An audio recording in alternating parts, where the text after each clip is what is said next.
আসসালামু আলাইকুম হিন্দু ভাইদের প্রতি আদাব। আমরা যখন নতুন বাইকগুলো কিনে থাকি, আসলে বাইক নতুন কেনার কত কিলোমিটার পর ইঞ্জিন অয়েল পরিবর্তন করতে হয় এটা আমরা অনেকে জানি না।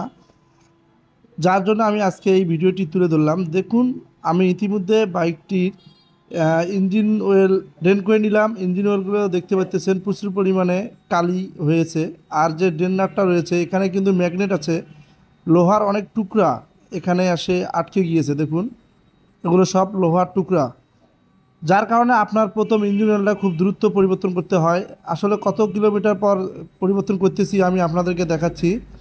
ঠিক 4 থেকে 500 কিলোমিটারের মধ্যে আপনাদের নতুন বাইকগুলো, যে সকল বাইক হোক না কেন, ইঞ্জিন অয়েলটা পরিবর্তন করে নেবেন। এতে আপনার ইঞ্জিনে খুব ভালো থাকবে। কারণ যদি এটা 1000 কিলোমিটার চালান তাহলে এই লোহার গুঁড়োগুলো সবগুলো ইঞ্জিনে প্রবেশ করবে এবং পেনিয়ামে প্রবেশ করবে, এতে মারাত্মক ক্ষতি হবে। আমরা দেখাইলাম এটা 525 কিলো চালাইছে, আমরা ইঞ্জিন অয়েল পরিবর্তন করতেছি।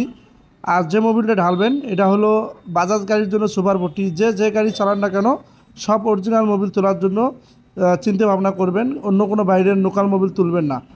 খোদা হাফেজ সবাইকে আমার সম্পূর্ণ ভিডিও দেখার জন্য এবং সাথে থাকার জন্য।